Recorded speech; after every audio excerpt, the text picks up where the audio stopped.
wasiirkii amniga ee maamulka Galmudug Axmed Macalin Fiqi ayaa goordhow shaaciyay inuu iska casilay xilkii uu ka hayay maamulka hogaamiye madaxweyne Axmed Cabdi Kaariye Qorqor. wasiir Fiqi oo warkiisa aan la arkin lana maqlin tan iyo soo laba kacleyntii ahlu sunna ayaa sheegay in warqadiis casilaadiisa uu gudbiyay hogaamiyaha Galmudug waxaana warbixintan ku sheegay qoraal uu ku daabacay boggiisa Facebook. sababta shaqo ka tagista ayuu Axmed Macalin Fiqi ku sheegay in isaga iyo madaxweyne Qorqor ay isku fahmi waayeen qaabka loo wajahayo xaaladda Galmudug waxaana qoraalkiisa ka koobnaa iscasilaad eedan iyo tabasho uu ka qabay hogaanka Axmed Qorqor. Fiqi waxa uu sheegay in madaxweyne Qorqor ay isku fahmi waayeen arrimaha ahlu sunna waxaana cadeeyay in Qorqor uu door biday in dagaal lagu soo afjaro arrimaha ahlu sunna oo isku fidinaysa Guriceel iyo deegaano kale oo ka tirsan gobolka Galgaduud ee Soomaaliya. halka uu isagana sheegay inuu soo jeediyay in lagu dhameeyo wada hadal khilaafka u dhaxeeya ahlu sunna iyo Qorqor. wasiirkii amniga ee maamulka Galmudug waxa uu sheegay in wada hadalku uu ka dhib yar yahay kana faa'iido badan yahay dagaal la galo ahlu sunna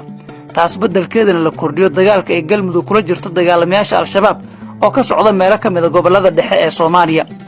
waxa uu sidoo kale sheegay in hogaamiyaha Galmudug oo deegaanka ku soo daadgureeyay kumanaan ka mid ah ciidamada dawladda oo laga qaaday Muqdisho kuwaas oo aan laga talagelin wasaaraddiisa amniga.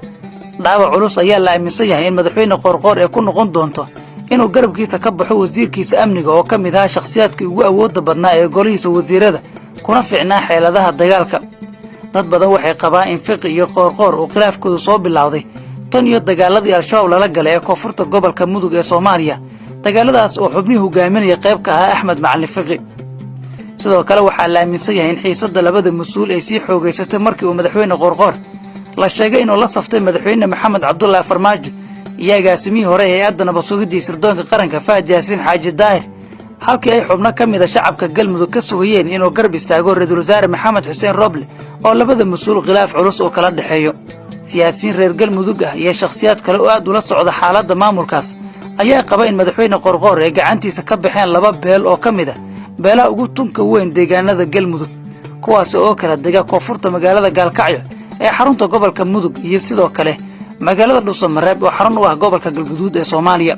beesha degta koonfurta magaalada Gaalkacyo ayaa madaxweyne Qorqor kaga fogaatay laba arrin oo kala ah dagaaladii lagu kali yeelay ee koonfurta gobolka Mudug oo ay ku waayeen wiilal badan sidaas oo kalena dhibaato xoog leh ka soo gaartay